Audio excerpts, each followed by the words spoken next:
Gold के price rise के बारे में हम उनके फैक्टर्स को स्टडी कर रहे हैं।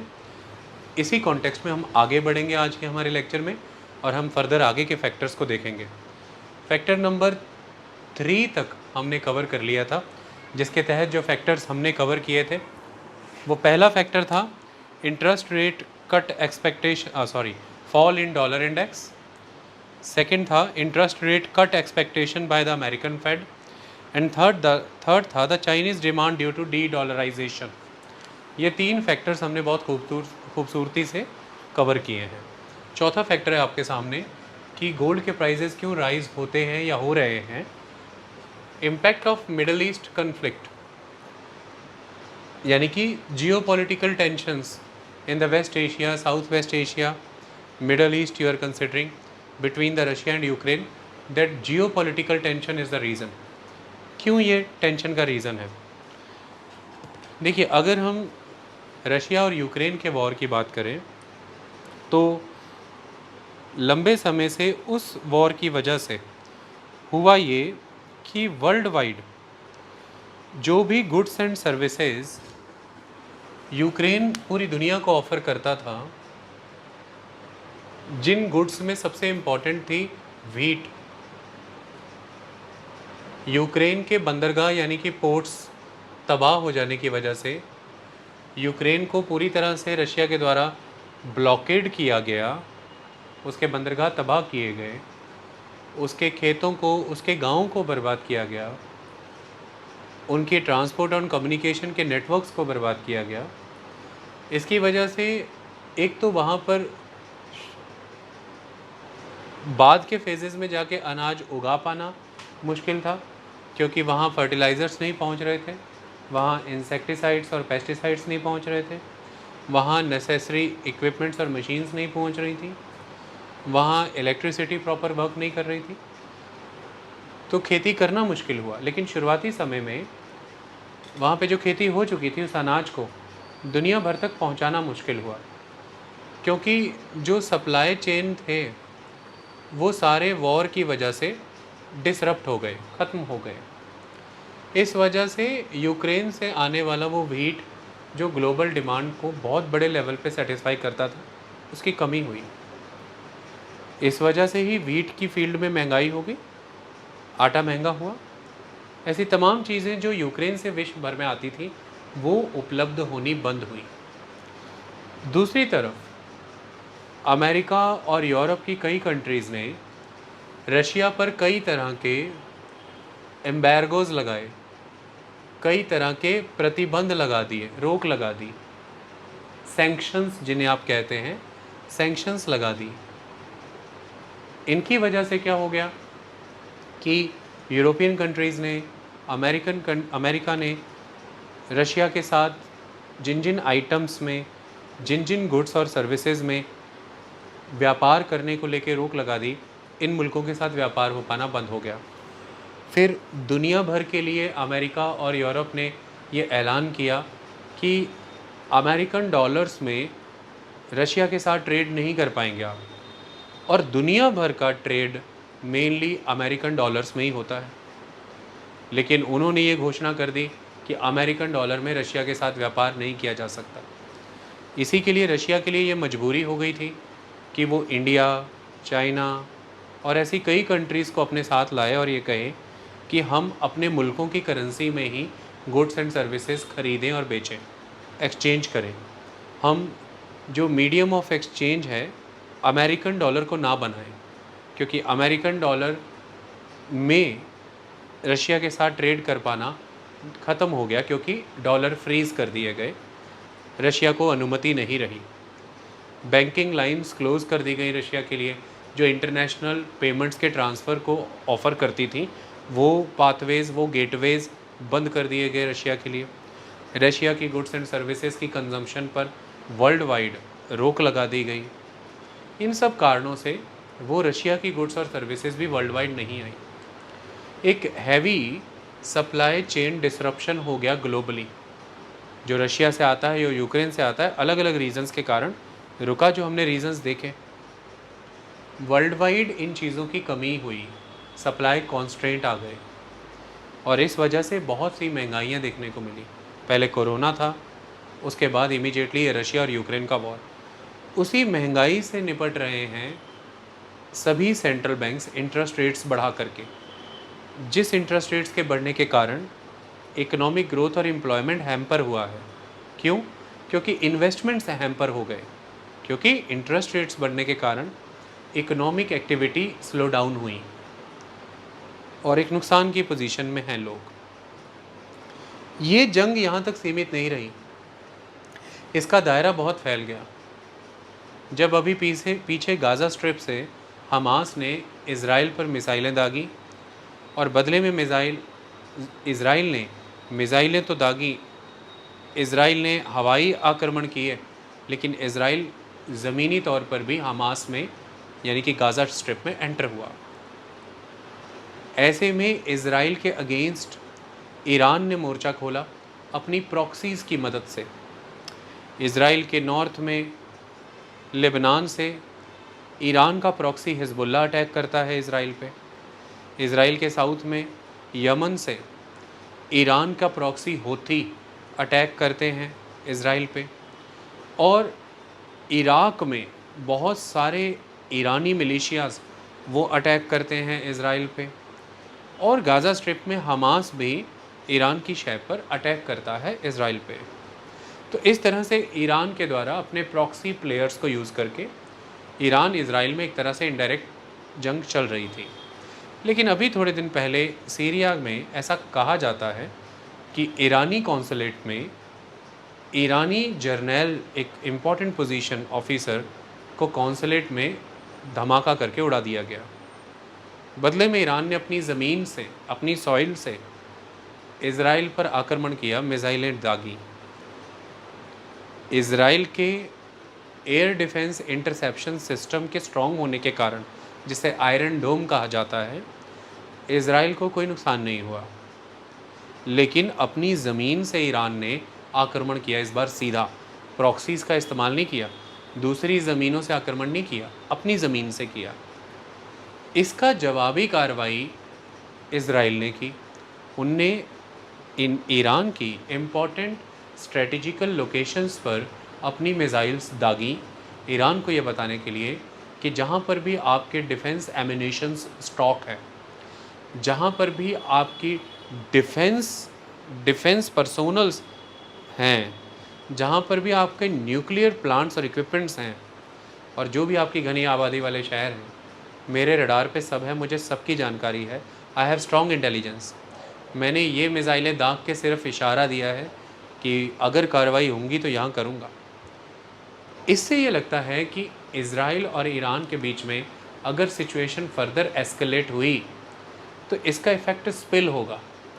रेड सी रीजन में हूथीज़ इसे आगे बढ़ा देंगे, लेबनान में हिज़्बुल्लाह इसे बहुत तेज़ करेंगे, हमास भी इसे आज मजबूती से आगे बढ़ाएगा, इराक में बस रहे ईरानीज़ मिलिशियाज़ भी इसे आगे बढ़ाएंगे। और ये बात फैलते हुए अमेरिका इसमें आता है। अगर रशिया ईरान की तरफ से आता है, अमेरिका इज़राइल की तरफ से आता है, तो आगे Saudi Arabia, Oman, Qatar, UAE, Bahrain, ये सब इसमें शामिल होते हैं।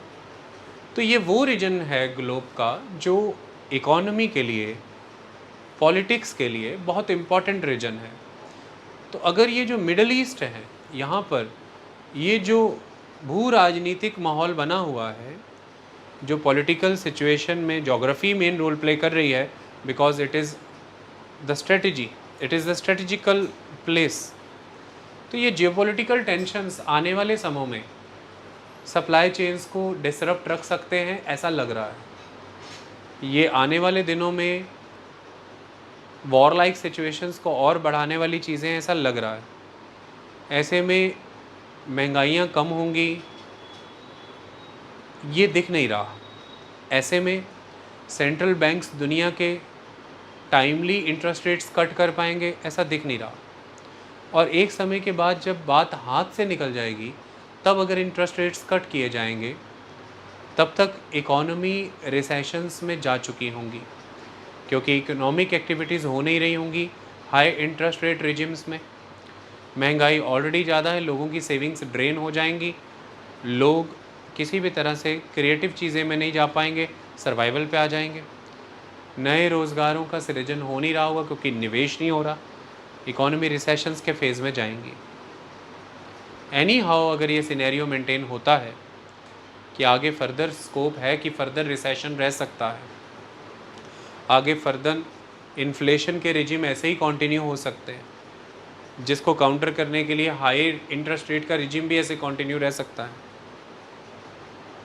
तो ऑलवेज ऐसी सिचुएशंस में इन्वेस्टर ये देख लेता है कि वर्ल्ड वाइड इकोनॉमी में एक स्लो डाउन रहने वाला है, वर्ल्ड वाइड इन्फ्लेशन का एक फेज़ रहने वाला है।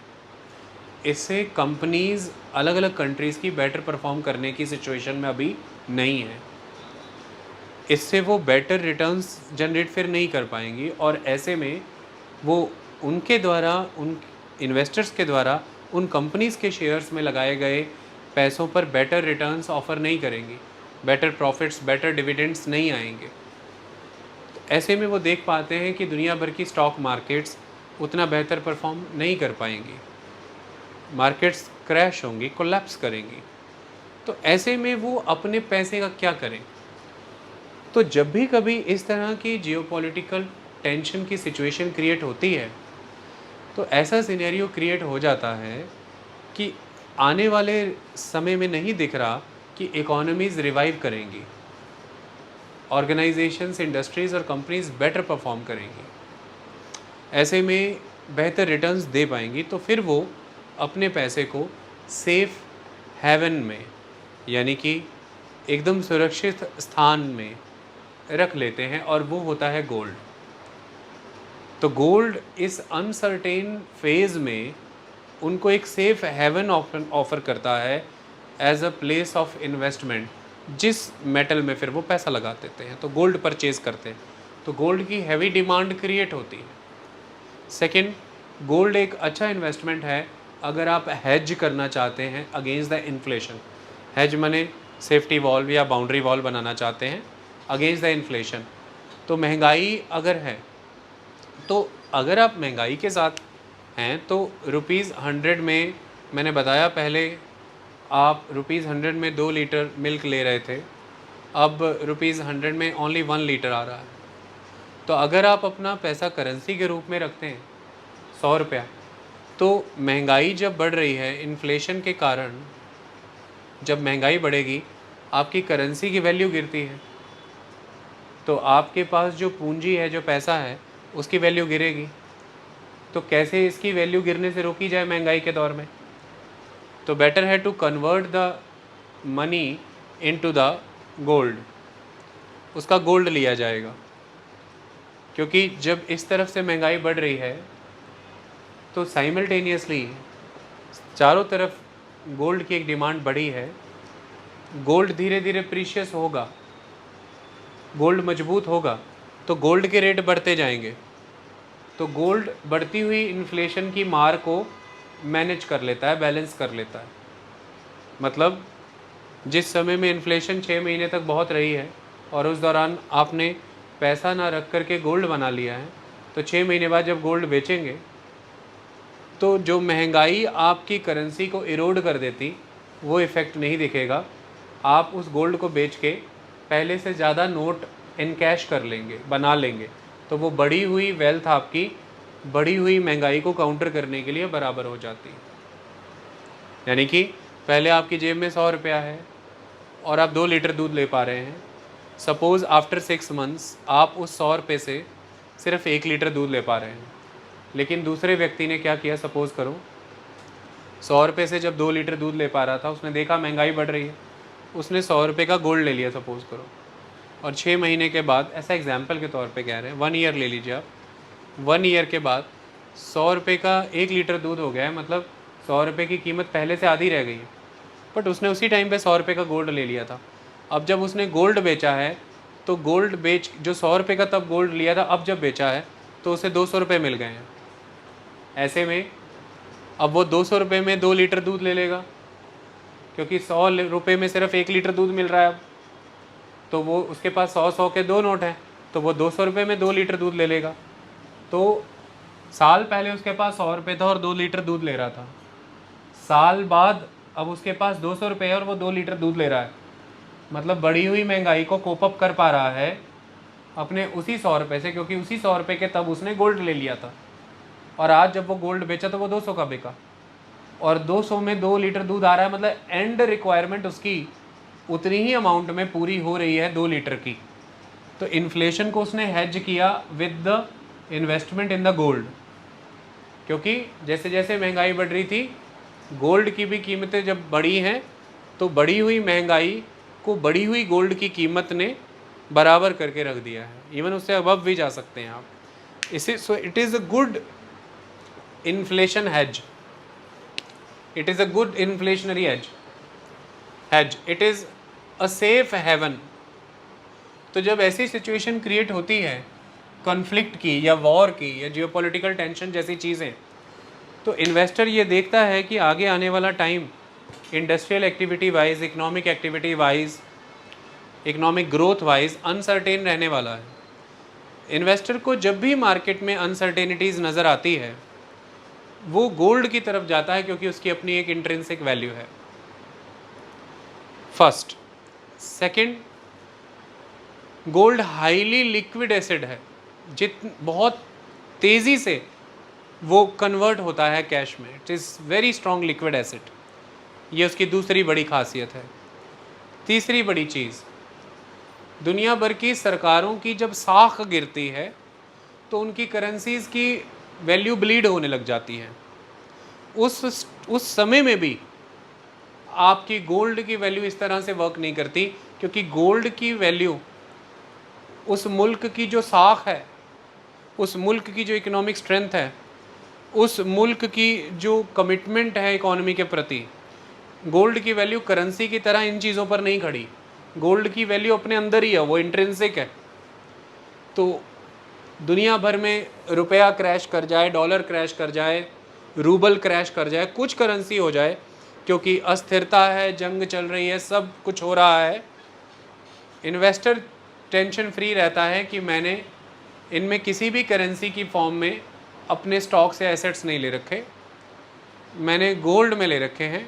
गोल्ड मेरा इंट्रिंसिक वैल्यू के साथ आता है, उसको अपने पीछे कोई सब्सटेंस नहीं चाहिए अपनी वैल्यू सपोर्ट कराने के लिए, उसकी वैल्यू उसके अंदर ही है, उसका सब्सटेंस उसके अंदर ही है, उसकी अपनी एक इंट्रिंसिक वैल्यू है। इस वजह से ये बहुत तगड़ा कॉन्फिडेंस गिवर है, इस वजह से ये बहुत तगड़ा सेफ हेवन है, इस वजह से ये बहुत इम्पोर्टेंट इन्वेस्टमेंट प्लेटफॉर्म बन जाता है ड्यूरिंग सच सिनेरियोज जब टर्मोइल बहुत ज़्यादा हो ग्लोबली। तो ये कारण है कि बड़े पैमाने पर निवेश सोने में हो रहा है। मिडल ईस्ट के बड़े धनवान लोग ये भांप रहे हैं कि आने वाले समय में जो पॉलिटिकल टेंशन्स बढ़ने वाली हैं, वो तेज़ी से अपने पैसों को गोल्ड में बदल रहे हैं। तो गोल्ड की डिमांड इसलिए बढ़ रही है। वर्ल्ड वाइड ग्लोबली जो इन्वेस्टर्स हैं वो तेज़ी से पैसा गोल्ड लेने में लगा रहे हैं, तो गोल्ड की डिमांड बढ़ने से गोल्ड के प्राइसेस इसलिए भी बढ़ रहे हैं। ये तेज़ी से हो रहा है, और दुनिया भर की सरकारें ये देख रही हैं कि आने वाले दिनों में अगर इस तरह का कोई जियोपॉलिटिकल टेंशन्स की सिचुएशंस कंटिन्यू रहती हैं, या इन्फ्लेशनरी ट्रेंड ऐसे ही आगे कंटिन्यू रहता है, जिसको काउंटर करने के लिए इंटरेस्ट रेट का ट्रेंड अगर ऐसा ही कंटिन्यू रहा, तो रिसेशन पक्का है। और रिसेशन का दौर अगर आया तो कंपनियों की बैलेंस शीट ब्लीड होगी, गिरेगी, मुनाफे गिरेंगे, रिटर्न्स नहीं आएंगे। ऐसे में वो देख रहे हैं कि इसका नुकसान बड़ी बड़ी ऑर्गेनाइजेशंस, बड़े बड़े बैंक, बड़ी कॉरपोरेशंस, बड़े मुल्कों पर होगा, जिनमें अमेरिका मेन है, यूरोप की कई कंट्रीज़ है, ब्रिटेन है। तो कंट्रीज़ ये देख रही हैं कि फिर ऐसे में हम जो अपने एसेट्स मेंटेन करते हैं वो इन मुल्कों की करेंसी में या इनकी सिक्योरिटीज़ और बॉन्ड्स में मेंटेन करना रिस्की है। अपने आप को उधर से ऑफलोड करो, अपना वजन उधर से घटाओ, इनके रुपए, इनकी करेंसी, इन्हें वापस करो, लेने बंद करो। अभी फ़िलहाल अपने एसेट्स उन स्टॉक्स में बनाने बंद करो, convert them into the gold. तो सरकारें भी, कंट्रीज़ भी गोल्ड में कन्वर्ट करने लग जाती हैं अपने एसेट्स, क्योंकि वो भी उसी में फेथ करने लग जाती हैं। इन्वेस्टर भी यही कर रहा है वर्ल्ड वाइड। बड़े बड़े पूंजीपति, उद्योगपति, बड़े धनवान अरिस्टोक्रेटिक फैमिलीज अपने लिए सेफ जगह ढूंढने के लिए चाहती हैं कि हम युद्ध से प्रभावित ना हो, हमारा लाइफस्टाइल, वो भी गोल्ड ही में आना शुरू हो जाते हैं। निवेशक भी गोल्ड ही में आने लगा, सरकार भी गोल्ड में आने लगी। इस तरह से गोल्ड की एक डिमांड बनती है। और जब ये सब सिनेरियो क्रिएट हो रहा होता है तो फिर जब भी किसी चीज़ को एक अपवर्ड पुश मिलता है तो स्पेकुलेशंस का बाज़ार उसे मल्टीप्लाई करता है अपवर्ड डायरेक्शन में, अफवाहों का बाज़ार। और जब भी कोई चीज़ नीचे की तरफ जाती है तो भी अफवाहों का बाज़ार, स्पेकुलेशंस, उसे तेज़ी से डाउनवर्ड मल्टीप्लाई करता है अफवाहों की मदद से। और गोल्ड में मैंने आपको बताया है कि स्पेकुलेशंस इंपॉर्टेंट रोल प्ले करती हैं, चाहे वो गोल्ड फ्यूचर ट्रेडिंग हो, फ्यूचर कॉन्ट्रैक्ट्स की, मल्टीपल कमोडिटी एक्सचेंज MCX पे, या इंडियन कमोडिटी एक्सचेंज ICX पर। अलग अलग कमोडिटी एक्सचेंजेस हैं मल्टीपल लेवल की, अमेरिका में है, इंडिया में है। चाहे तो आप फ्यूचर गोल्ड कॉन्ट्रैक्ट्स वहाँ पर ट्रेड कर रहे हैं, वहाँ हो गया, या फिर नॉर्मली ट्रेडर्स को लग रहा है कि आने वाले समय में बहुत कीमतें बढ़ने वाली हैं तो वो गोल्ड एज अ बुलियन ही स्टॉक कर रहे हैं। Whatever the thing is, gold को लेके स्पेकुलेटिव मार्केट गर्म हो जाती है, अफवाहों का बाज़ार गर्म हो जाता है कि अरे ये तो भाव 80 जाना है, ये तो 90 जाना है, ये लाख तक जाएगा। ये स्पेकुलेशन जो है एक माहौल बनाती है कि स्टॉक द गोल्ड। अब दो चीज़ें एक साथ हो रही हैं। एक चीज़ की स्पेकुलेशंस ने एक चीज़ की डिमांड बहुत अप करा दी है कि सभी के बीच एक सेंटीमेंट डेवलप हो गया है कि गोल्ड लो, तो डिमांड बहुत अप हो गई है। लेकिन साइमल्टेनियसली उस चीज़ की मार्केट में हैवी स्कार्सिटी होती है, कमी होती है, क्योंकि वो स्टॉक होने लग जाता है, होर्डिंग। तो स्टॉक ज़्यादा होने लग जाता है, होर्डिंग होने लग जाती है, लेकिन ज़्यादा डिमांड क्रिएट हो रखी है, तो स्टॉक से स्कार्सिटी आती है और डिमांड बढ़ रही है, बढ़ रही है, बढ़ रही है, बहुत तेज़ी से प्राइस शूट्स होते हैं। और ये सब कराने में ज़िम्मेदार है ये जो एक खेल है स्पेकुलेशन का। तो स्पेकुलेशंस, जब कोई चीज़ अप्रिशिएट हो रही होती है और एक अच्छा ट्रेंड उसने लंबे समय से मेंटेन किया होता है और ग्लोबल सिनेरियो ऐसा बन रहा होता है कि हाल फिलहाल कोई रेजोल्यूशन दिख नहीं रहा है अलग अलग इश्यूज़ का, वो चाहे कोरोना जैसी बीमारियों को लेकर के हो, टाइम अलग अलग कंट्रीज़ में अलग अलग वेरिएंट्स आ जाते हैं। दूसरी तरफ रिकवरीज़ के फेजेस नहीं नज़र आ रहे हैं, सारे एफर्ट्स करने के बाद भी अमेरिकन कंपनीज़, चाइनीज़, इंडियन उस पेस पे रिवाइव नहीं कर रही है जैसे एक्सपेक्टेड था। और ऐसे में हाई इन्फ्लेशन रिजिम तो कंट्रोल ही नहीं हो रहा है और इंटरेस्ट रेट्स हायर बने हुए हैं, और अगर लोअर किए भी जाएंगे तो टाइम निकल जाने के बाद उसका कोई फ़ायदा नहीं। आने वाले समय में अपकमिंग रिसेशन जैसी सिचुएशंस दिखती हैं तो रिटर्न्स कुछ दिखते नहीं हैं। जब भी ऐसी सिचुएशन सपोर्ट कर दे बढ़ते हुए प्राइस को, स्पेकुलेशंस के लिए ये बेस्ट ग्राउंड होता है। तो धड़ाधड़ फ्यूचर एग्रीमेंट्स होते हैं, फ्यूचर कॉन्ट्रैक्ट्स होते हैं, और यही फ्यूचर कॉन्ट्रैक्ट्स कमोडिटी एक्सचेंजेस में रिफ्लेक्ट होने लग जाते हैं, सिक्योरिटी मार्केट में, इक्विटी मार्केट में रिफ्लेक्ट होने लग जाते हैं। और इन्हीं फ्यूचर एग्रीमेंट्स, इन्हीं फ्यूचर ट्रेडिंग्स के कारण गोल्ड इक्विटी मार्केट में भी हायर इक्विटी की फॉर्म में, हायर स्टॉक परफॉर्मेंस में रिफ्लेक्ट होने लग जाता है। स्टॉक मार्केट भी जो उछाल ले रही होती है सोने ही की वजह से ले रही होती है, क्योंकि सोना ही उनका डेरिवेटिव बन के उधर भी घुस गया, क्योंकि डेरिवेटिव मार्केट में मल्टीप्लाई हो गया ना as a agreement, as a contract, तेज़ी से आगे बढ़ रहा है ना, सबको प्रॉमिसिंग नज़र आ रहा है ना कि काफ़ी मुनाफा आने वाला है इसमें। तो इस वजह से जब स्टॉक मार्केट भी यही सेंटीमेंट रिफ्लेक्ट करने लगे, लोगों का और इंटरेस्ट बनता है कि वो तेज़ी से अपनी इन्वेस्टमेंट्स में गोल्ड के बॉन्ड्स, गोल्ड का ट्रेड, गोल्ड्स की इक्विटी सेगमेंट को ऐड करते हैं। इससे मार्केट में गोल्ड के रेट्स बहुत तेज़ी से प्रिवेल करने लगते हैं हायर सेंस में, और फिज़िकल गोल्ड और एक्यूमुलेट करने की चाहत बढ़ती है और खुशियाँ चढ़ती हैं। ये सारी सिचुएशंस क्रिएट होती हैं। दूसरी तरफ गोल्ड के बढ़े हुए प्राइसेस एक कॉन्फिडेंस देते हैं जिससे एक साइकिल बिगिन होता है। वो क्या? अब मान लीजिए कि आप इंडिया में हैं, यू आर इन इंडिया, आप सरकार हैं या आप एक इंडिविजुअल हैं। सरकार के पास अच्छा खासा गोल्ड एसेट्स की फॉर्म में स्टॉक है, और आपने भी गोल्ड बीइंग इंडिविजुअल या तो बुलियन की फॉर्म में रखा होगा या ऑर्नामेंट की फॉर्म में आपके पास होगा, किसी ना किसी फॉर्म में आपने रखा होगा। ऐसे में मान लीजिए कि रेट 50,000 चल रहा था और रेट बढ़ करके आ गया 70,000, आपके चेहरे पे खुशियाँ छाएंगी कि नहीं छाएंगी? 1 तोले के पीछे रेट 20,000 बढ़ गया। रातों रात जो भारत सरकार के पास उसके एसेट्स की फॉर्म में गोल्ड स्टॉक में पड़ा है, रातों रात भारत सरकार के एसेट की वैल्यू कितनी मल्टीप्लाई हो गई, भारत सरकार के रिजर्व्स की वैल्यू कितनी मल्टीप्लाई हो गई, फर्स्ट। अच्छा, दूसरी तरफ इंडिविजुअल्स के घर में जो स्टॉक है जैसे भी, उनके एसेट्स की वैल्यू कितनी मल्टीप्लाई हो गई। इससे क्या उन्हें गोल्ड को लेके कॉन्फिडेंस नहीं आएगा, बूस्ट नहीं मिलेगा?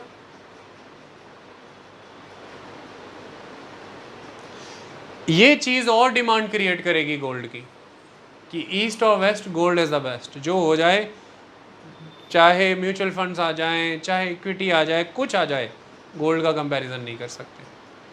तो इस वजह से डिमांड और पुश हो जाएगी, ये भी एक फैक्टर आता है, ऐसा भी होने लग जाता है। ओके, यहाँ से एक कॉन्सेप्ट और कंसेप्ट क्लियर होता है, मैंने पॉइंटों में नहीं लिखा लेकिन वो बहुत इंपॉर्टेंटली रोल प्ले करता है, and that is the concept of FOMO, fear of missing out. अब जब आप किसी की बढ़ती हुई वेल्थ देख रहे हैं और आप देख रहे हैं कि क्यों बढ़ रही है, ये बंदा गोल्ड में पैसे लगाता है, इसने गोल्ड लिया हुआ था, 2 तोले गोल्ड लिया मेरे सामने 6 महीने पहले, पिछले साल 2023 में 48,000 पे 22 कैरेट, इसका गोल्ड हो गया 68,000। यार कमाल आदमी यार, ये यार हमें गोल्ड लेना चाहिए। हम प्लॉट लेके बैठे हुए हैं, बढ़ ही नहीं रहा है कुछ, इंटरनेशनल क्राइसिस के कारण और उसके रेट, एनआरआईज आ नहीं रहे, पैसे लगा नहीं रहे और रेट गिर रहे हैं।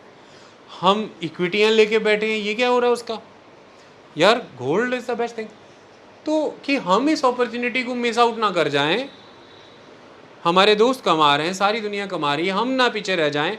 ये फियर ऑफ मिसिंग आउट जो क्रिएट होता है, बड़ी तगड़ी अर्ज होती है ये और अर्ज बढ़ाती है उनकी जो पहले तो कुछ मुनाफा कमा चुके हैं और वो जो इन्हें देखा देखी इस टेंशन में है कि कहीं हम ना पीछे रह जाएं, हम भी आ जाएं इस चीज़ में। तो ये फोमो इफेक्ट जो होता है, फियर ऑफ मिसिंग आउट, बहुत तेज़ी से काम करता है और इसमें आग में घी डालता है स्पेकुलेशन मार्केट, अफवाहों का बाज़ार और ख़तरनाक। रोज़ अखबारों में अलग अलग फर्म्स, अलग अलग कंपनीज़ और रोज़ चैनलों में बैठ करके और रोज़ सुनारा बाज़ार से, सराफा बाज़ार से आवाज़ें हैं 80 भी चला जाएगा, 90 भी चला जाएगा, ये नहीं रुकना, अब लाख तक जाएगा। आप देखना, वेट फॉर 2025, लिख के ले लो, गारंटी ले लो, ब्लैंक पेपर पे ले लो, ये लाख जाएगा।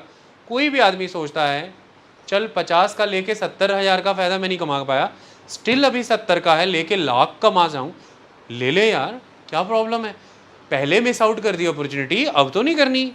ये जो डर है कि मेरे से अपॉर्चुनिटी मिस ना हो जाए, क्योंकि फिर लाख के ऊपर जाने में बहुत साल लग जाएंगे, ये चीज़ फिर तीव्र मांग पैदा करती है। तो गोल्ड की डिमांड इस वजह से पैदा होती है तेज़। तो मल्टीपल चीज़ें, ये फियर ऑफ रिसेशन, ये इन्वेस्टमेंट एंड स्पेकुलेशन, ये इन्फ्लेशन हेज, ये सब चीज़ें काम करती हैं। और ऐसे में भारत में ये चुनावी वर्ष है, it is an election year, और इलेक्शन ईयर्स के दौरान हमेशा ये हो जाता है, इन्वेस्टर्स होल्ड करते हैं इस चीज़ को देखते हुए कि क्लियर हो कि कौन सी पार्टी सत्ता में आने वाली है, इसकी क्लैरिटी आ जाए, रिजल्ट्स क्लियर कट आ जाएं। क्या कंप्लीट मैंडेट आने वाला है किसी एक पार्टी को, या किसी एक स्ट्रॉन्ग अलायंस को कंप्लीट मैंडेट मिलने वाला है, मेजॉरिटी, उससे उन्हें क्लियर हो जाता है कि इस पार्टी की वर्किंग कैसी है, इनकी इकोनॉमी को लेकर पॉलिसी कैसी हैं, इनकी आइडियोलॉजी क्या है, ये आने वाले 5, 10, 20 वर्षों के लिए भारत में इंडस्ट्री, अलग अलग सेक्टर्स, कॉरपोरेशंस के लिए कैसा विजन रखते हैं, क्या पॉलिसियाँ हैं, क्या कानून है, और विदेशों को लेकर इनकी क्या एक्सटर्नल पॉलिसीज़ हैं। इन्वेस्टर ये सब देखता है और फिर वो रुकता है। दूसरी तरफ वो देखता है कि अगर कोई और अलायंस एग्जिस्टेंस में आ रहा है, वो अलायंस कितना का स्ट्रॉन्ग होगा, वो अलायंस किन सेंटीमेंट्स को जगह देगा, क्या वो कहीं रीजनल सेंटीमेंट्स में ही तो नहीं उलझ के रह जाएगा, क्या वो ग्लोबलाइजेशन को, इंटरनेशनल जो इंटीग्रेशन हो रही है आज सप्लाई चेन सिस्टम्स की, लॉजिस्टिक्स की, प्रोडक्शन साइकिल्स की, क्या वो उस चीज़ को सपोर्ट करेंगे? कैसे लेबर लॉज लाने का विचार रखते हैं वो? कैसी एग्रीकल्चर पॉलिसी की बात करते हैं वो? किसानों को कितनी देने वाले हैं वो फंडिंग? एमएसपी का क्या रखने वाले हैं रिजीम? लेबर लॉज में वेज कितना बनाने वाले हैं? ये देखते हैं सारे कि इनके वायदे क्या है। क्या ये फार्म लोन माफ़ करने वाले हैं? उससे सरकार पर घाटा कितना पड़ता है? ऐसे में सरकार कैसा का परफॉर्म करेगी? तो वो इंफ्रास्ट्रक्चर डेवलपमेंट में पैसा कहाँ से लगाएगी? सरकार की नीतियाँ क्या रहने वाली हैं? इसी को देख के विदेशी निवेशक आता है जिसकी ज़रूरत इन कंपनियों को है। तो हर फैक्टर कंसिडर होता है इन्वेस्टमेंट के लेवल पर। तो जब भी चुनावी वर्ष होते हैं दे होल्ड इट कि अनसर्टेनिटीज़, अनिश्चितताएं एक बार क्लियर हो जाएं, कुछ राउंड ऑफ इलेक्शंस हो जाएं, देखें कि ऊँट किस करवट बैठ रहा है, नतीजों तक आ जाने दो। इसलिए अगर इनकी इच्छा अनुसार पार्टी जीत रही हो, नतीजे आ रहे हो, तो इन्हें क्लियर हो जाता है कि ऑलरेडी हमारे प्रोजेक्ट लगे हुए हैं, ऑलरेडी हम एक रिजीम के अंदर काम कर रहे हैं, एक विचारधारा के अंदर काम कर रहे हैं, सही था वो, चलने दो।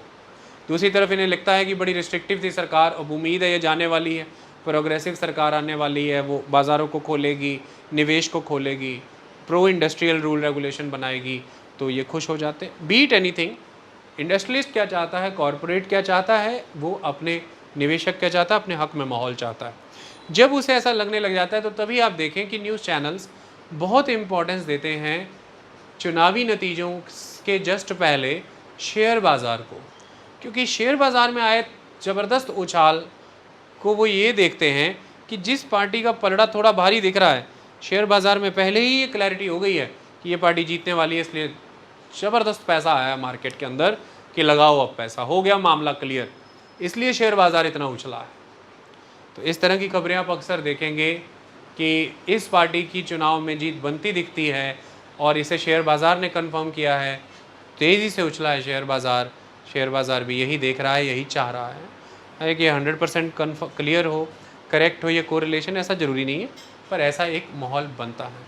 तो भारत में ये चुनावी वर्ष है, ऐसे में भारत में जो सरकार है मौजूदा, वो कभी नहीं चाहेगी कि जो पॉलिटिकल टेंशन्स मिडल ईस्ट में हैं उसके इंडिया के एनर्जी सप्लाई पर, फर्टिलाइज़र्स की सप्लाई पर, पेस्टिसाइड्स की सप्लाई पर, गुड्स एंड सर्विसेज की सप्लाई पर कोई ऐसा असर पड़े कि सरकार की छवि कमज़ोर पड़े जनता में, क्योंकि उसे चुनावों को फेस करना है। तो ऐसे में वो हर वो माहौल बना के हर वो प्रयास करेगी जिससे वो चुनावों का नेगेटिव असर पड़ने से रोके लोगों पर, मतलब महंगाई का और बाकी चीज़ों का।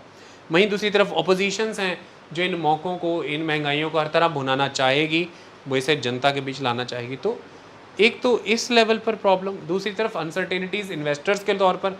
ऐसे में ग्लोबल माहौल बदला हुआ है पूरी तरह से, तेज़ी से इंडियन ओशन की पॉलिटिक्स में चेंजेस आना, मालदीव्स में सरकार बदलना, वहाँ के राष्ट्रपति मुइज़्ज़ू की नीतियों में चाइना को तरजीह देना, उन्हें प्राथमिकता देना एक बड़ी बदलाव है। दूसरी तरफ पाकिस्तान का तेज़ी से अनस्टेबल होना, उसे फर्दर लोन्स IMF से ना मिलना और पिछले ढंग से ना चुका पाना, पाकिस्तान का इकोनॉमिकली फ्रेजाइल होना उसे और अग्रेसिव बना सकता है, वो और कमज़ोर होगा, और एक पड़ोसी बहुत ज़्यादा कमज़ोर भी ना हो जाए कि कोई तीसरी जो पावर है वो उसकी ज़मीन का इस्तेमाल करे आपके अगेंस्ट। ये एक सिचुएशन बहुत इम्पॉर्टेंट है। तेज़ी से बदलते हुए हालात नेपाल और भारत के रिश्तों के, वहाँ पे सरकारें अस्थिरता में हैं, तुरंत सरकारें बदल रही हैं, और प्रो चाइनीज़ सेंटीमेंट रखने वाले दलों की सरकारें हैं वहाँ पर। ऐसे में चाइना का लगातार अग्रेशन नॉर्थ ईस्ट और नॉर्दर्न रीजन्स में, बॉर्डर एरियाज़ में, ये सारी चीज़ें मैटर कर रही हैं क्योंकि पॉलिटिकल इंस्टेबिलिटी है। ऐसे में भारत का चुनावी वर्ष है ये, निवेशक सब चीज़ों को देख रहा है, उसके बाद ही वो कोई कदम उठाएगा। तो ये एक चीज़ है। तो तब तक के लिए क्या करे वो? पैसे के रूप में तो पैसा नहीं रख सकता, अमेरिका से निकाल रहा है। हमने देखा कि अमेरिकन इंटरेस्ट रेट्स गिर रहे हैं, तो दुनिया भर के अदर 22 बाज़ारों में अभी नहीं जा रहा है, और पॉलिटिकल अनसर्टेनिटीज़ बनी हुई है, तो फिर पैसा हवा में लटका के रखेगा तो क्या करेगा? फिर ऑप्शन है safe item is the gold, gold में डालिए, तो ये भी एक रीज़न है कि गोल्ड में पैसा जा रहा है, ये एक important factor. So these are the election year uncertainties in India as well. Okay, तो मैं अब आपको इमेज के माध्यम से कुछ दिखाना चाहता हूँ, आप उसे देखिए, फिर हम आगे बढ़ेंगे। देखिए, जब हम इस Middle East, West Asia, South West Asia की बात करते हैं तो हम किन कंट्रीज़ की बेसिकली बात कर रहे हैं। मैंने जो आपको सारा सिनेरियो बताया था, आप ये देखिए ये इराक है, ये ईरान है, ये पाकिस्तान है, इसके इस तरफ इंडिया होगा, है ना। और ये जिसकी हम बात कर रहे हैं ये अरेबियन सी है, इंडिया का वेस्ट कोस्ट अरेबियन सी को ही टच होता है। तो ऐसे में दिस इज़ इज़राइल, इज़राइल में फ़लस्तीन का एक हिस्सा तो ये है द वेस्ट बैंक, जो डार्क ब्राउन कलर का दिख रहा है, और फ़लस्तीन का जो दूसरा हिस्सा है वो थोड़ा सा इधर आइए, आप थोड़ा सा इधर आ जाइए, तो ये आपको नज़र आ रहा है बहुत पतली सी strip, it is the Gaza strip. ये गाज़ा स्ट्रिप हमास के कंट्रोल में है, और यहीं से हमास इज़राइल पे अटैक कर रहा है, इज़राइल हमास पे। तो इज़राइल हमास के बीच में वॉर है, एक तरह से इज़राइल और पैलेस्टीनियंस के बीच है, क्योंकि गाज़ा स्ट्रिप का पैलेस्टीनियंस का हिस्सा कौन कंट्रोल किए हुआ है, हमास। वहीं दूसरी तरफ ये वेस्ट बैंक है, यहाँ पर भी पैलेस्टीनियंस हैं। फ़िलहाल यहाँ कोई जंग अभी नहीं चल रही है, लेकिन आपको देखना चाहिए कि इज़राइल के नॉर्थ में लेबनान है, यहाँ से हिज़्बुल्लाह इज़राइल पर आक्रमण करता है, जो ईरान का प्रॉक्सी है। इसी तरह से सीरिया के बहुत से मिलिशियाज़ हैं जो ईरान के प्रॉक्सीज़ हैं, और वो अटैक करते हैं इज़राइल पर, ये रहा सीरिया। इसी तरह से ये जो नीचे तरफ आप चले जाएं, तो अब आपको क्या नज़र आ रहा है, हम ये देखें, बहुत इम्पॉर्टेंट, कि ये ईरान है और ये सऊदी अरेबिया है। यहाँ पर देखिए, this is the Persian gulf. ये वर्ल्ड वाइड एक इम्पॉर्टेंट गल्फ़ है, एक इम्पॉर्टेंट सी रीजन है, जहाँ पर natural gas and oil excavate होता है, निकलता है और पूरी दुनिया में जाता है। और ये गुज़रता है एक पतले से रास्ते से, वो नैरो वाटर बॉडी, उसको हम बोलते हैं the strait, it is the strait of Hormuz. जब भी ईरान पर कोई समस्या आती है, ईरान इस स्ट्रेट ऑफ हॉर्मूज़ को चोक करता है। तो ऐसे में पर्शियन गल्फ़ से आने वाला सारा ऑयल एंड गैस चोक होता है। पर्शियन गल्फ़ से ये सारा gas and oil strait of Hormuz को क्रॉस करके गल्फ़ ऑफ ओमान होते हुए, अरेबियन सी से होते हुए, ओमान और यमन के साउथ होते हुए, इस तरह से गल्फ़ ऑफ आदन को क्रॉस करता है सोमालिया के ऊपर से, और एक पतली सी वाटर बॉडी से फिर गुज़रता है, उसे भी स्ट्रेट ही कहेंगे। वो है स्ट्रेट ऑफ बाब अल मंदेब, जो यमन के बीच में है, यमन एशियन कंट्री है, और अफ्रीका की कंट्री है जिबूती और यमन के बीच में ये स्ट्रेट ऑफ बाब अल मंदेब है। ये इतनी इम्पॉर्टेंट जगह है कि इसको कंट्रोल करने के लिए वर्ल्ड की 11 कंट्रीज़ ने जिबूती में अपना डिफेंस बेस बनाया हुआ है, मिलिट्री बेस बनाया हुआ है। तो बाब अल मंदेब से पानी के जहाज़ रेड सी में एंटर करते हैं और रेड सी से ऊपर की ओर जाते हैं, तो यहाँ पर है स्वेज़ कनाल के वाया वो मेडिटेरेनियन सी में एंटर कर जाते हैं, यूरोप के बाज़ारों में सामान जाता है, फिर आगे अटलांटिक ओशन से अमेरिका में जाता है, अमेरिका और यूरोप का सामान मेडिटेरेनियन सी से होके, रेड सी से स्वेज़ कनाल से होके, रेड सी से होके, स्ट्रेट ऑफ बाब अल मंदेब से होके, अरेबियन सी से होते हुए Bharat, south east Asia, China, Indonesia, सब जगह जाता है। तो यहाँ से फ्यूल निकल के रेड सी होके दुनिया भर में जाता है, अरेबियन सी से होके इंडिया भी आता है, एशिया भी जाता है, और यहाँ से सारी गुड्स एंड सर्विसेज दुनिया भर में जाती हैं, मेडिटेरेनियन सी से होके, रेड सी से होके, बाब अल मंदेब से, और दुनिया भर की गुड्स एंड सर्विसेज इसी रेड सी से होके मेडिटेरेनियन सी के बाद दुनिया भर में भी जाती। तो ये एक इम्पॉर्टेंट ट्रांसपोर्ट एंड कम्युनिकेशन का लिंक है। तमाम इंटरनेट की जो लाइंस हैं वो यहीं पर समुद्र के नीचे बिछाई हुई हैं। तो दुनिया भर का e-commerce, internet system, telecommunication control किया जा सकता है। यमन में बैठे जो होती हैं ईरान के द्वारा सपोर्टेड, वो लगातार इज़राइल, अमेरिका और ब्रिटेन के गुजर रहे पानी के जहाज़ों पर आक्रमण कर रहा है। वो स्ट्रेटेजिक पॉइंट को चोक कर सकता है। यहाँ से होती ये कर देंगे अगर, और यहाँ से ईरान ये कर देता है स्ट्रेट ऑफ हॉर्मूज़ को, important energy lines, important internet connectivity lines, important goods and services, trade and commerce lines अगर इस तरह से डिसरप्ट हुई, पानी वाले जहाज़ अगर इस तरह से कार्गोज रिस्की हुए, इंश्योरेंस कंपनीज़ का कॉन्फिडेंस नहीं आएगा कि वो ऐसे कार्गोज़ की इंश्योरेंस करें, वो अपना हाथ पीछे खींचेंगी। कार्गो कंपनीज़, कंटेनर कंपनीज़ में हिम्मत नहीं आएगी कि वो कार्गोज़ यहाँ से लेके जाएं, वो अपना हाथ पीछे खींचेंगे। ये इम्पॉर्टेंट सप्लाई लाइंस डिसरप्ट हो जाएंगी और खड़े पैर नई सप्लाई लाइंस नहीं खड़ी की जा पाती हैं। सारे डॉक्यूमेंट्स होते हैं, कॉन्ट्रैक्ट्स होते हैं, सभी कार्गोज़ कंपनीज़ के, सभी इंश्योरेंस कंपनी के ऑफिसेज, बेसेस, पोर्ट्स यहाँ पर होते हैं। आप रातों रात नए रास्ते नहीं बना सकते। इसीलिए पूरा का पूरा सप्लाई चेन सिस्टम ही डिसरप्ट होता है। इस मिडल ईस्ट रीजन की, इस साउथ वेस्ट एशिया की ये जो जियोपॉलिटिकल क्राइसिस है, अगर ईरान इज़राइल में फुल स्केल वॉर एस्केलेट हुई, ये उसका स्पिल ओवर इफेक्ट, उसका फैलाव ये पूरे अरेबियन सी रीजन में, इंडियन ओशन रीजन में, इंडो पैसिफिक रीजन में, यानी कि south east Asia, east Asia और पूरे के पूरे अफ्रीकन रीजन में देखने को मिलेगा।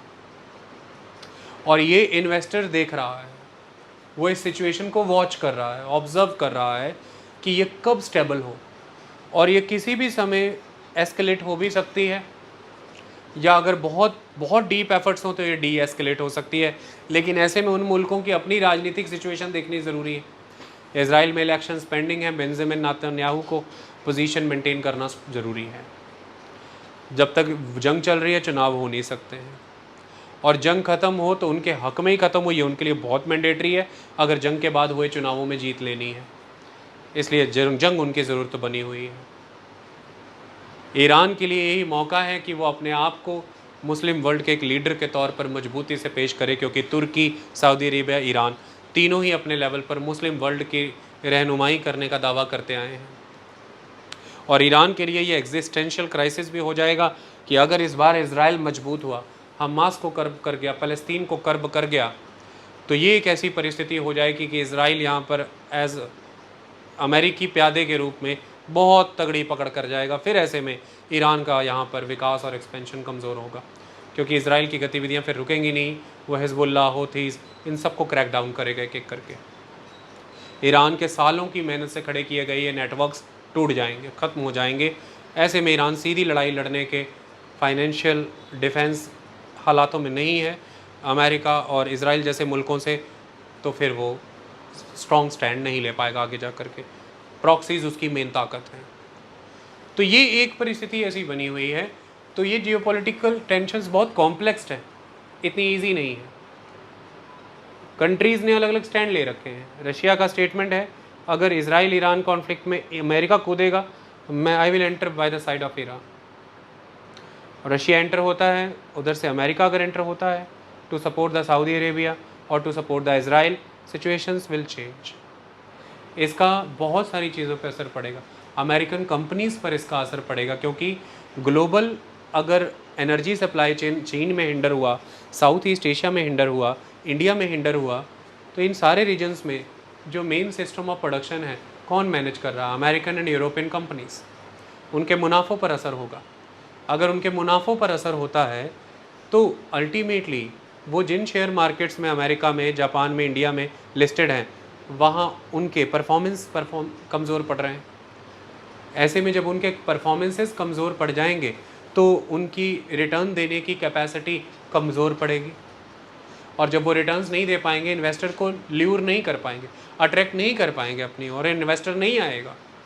और अगर इन्वेस्टर नहीं आएगा उन शेयर बाज़ारों की तरफ, नया निवेश इन उद्योगपतियों को नहीं मिलेगा, अपने ऑपरेशंस का एक्सपेंड करना, इनोवेशंस करना, साइंस एंड टेक्नोलॉजी की फील्ड में काम करना, ये सब चीज़ें कमज़ोर पड़ेंगी।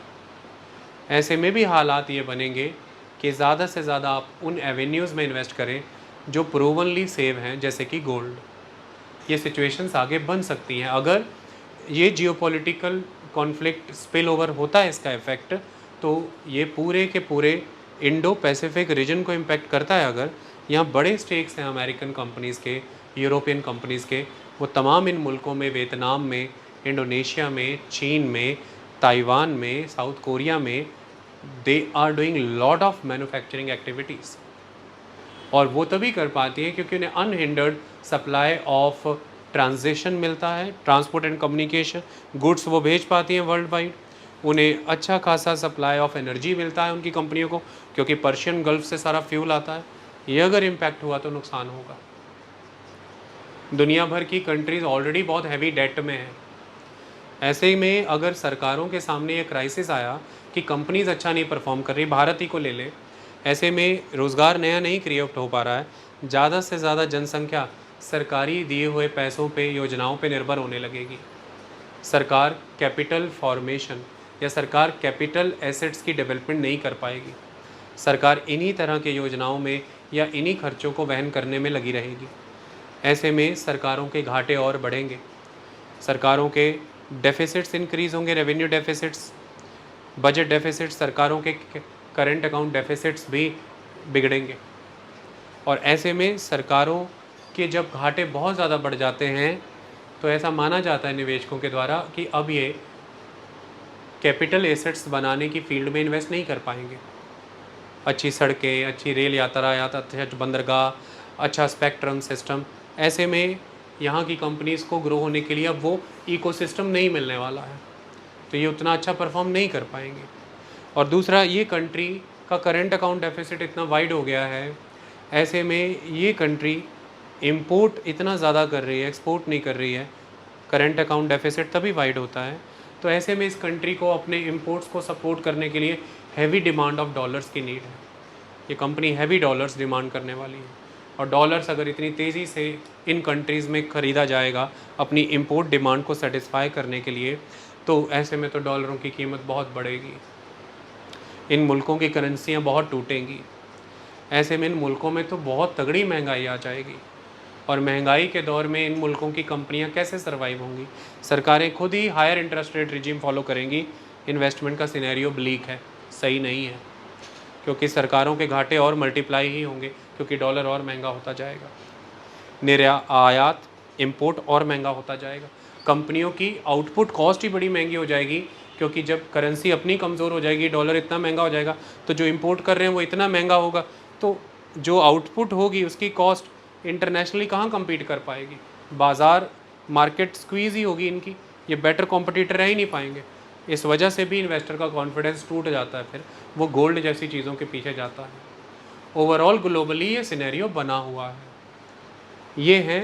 ये सारे बचे हुए मल्टीपल जो रीज़न्स को मैंने कनेक्ट किया आपस में, और आपको सारा बताया कि गोल्ड एकमात्र एक ऐसा इन्वेस्टमेंट एरिया है, एक ऐसा मेटल है जिसके प्राइस राइज अकेले ही पूरे ग्लोबल इकोनॉमिक सिनेरियो को, जियोपॉलिटिकल सिनेरियो को, डेवलपमेंटल सिनेरियो को, ग्लोबली बैलेंस अकाउंट पेमेंट का जो डेफिसिट है, negative balance payment, current account deficit के सिनेरियो को, how the governments are performing, how the investor is observing the upcoming economic scenario, how the stock markets are performing, gold के prices अकेले ही इन सबको समझाने की कुव्वत रखते हैं।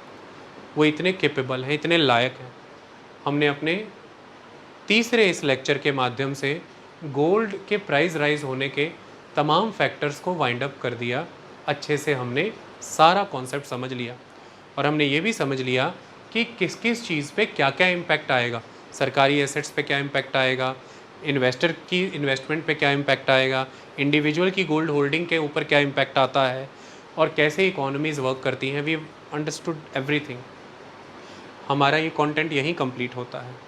आगे अगर हमें नीड फील हुई कि स्टॉक मार्केट के राइज़ और गोल्ड प्राइस राइज़ के साइमल्टेनियस एक इम्पैक्ट को समझाना है, और अदरवाइज़ भी इम्पैक्ट्स को थोड़ा और डिटेल में कराना है, नीड लगी तो हम अगला पार्ट बनाएंगे, अदरवाइज़ इस पार्ट पे कॉन्सेप्ट ख़त्म है। Thank you so much, enjoy the life.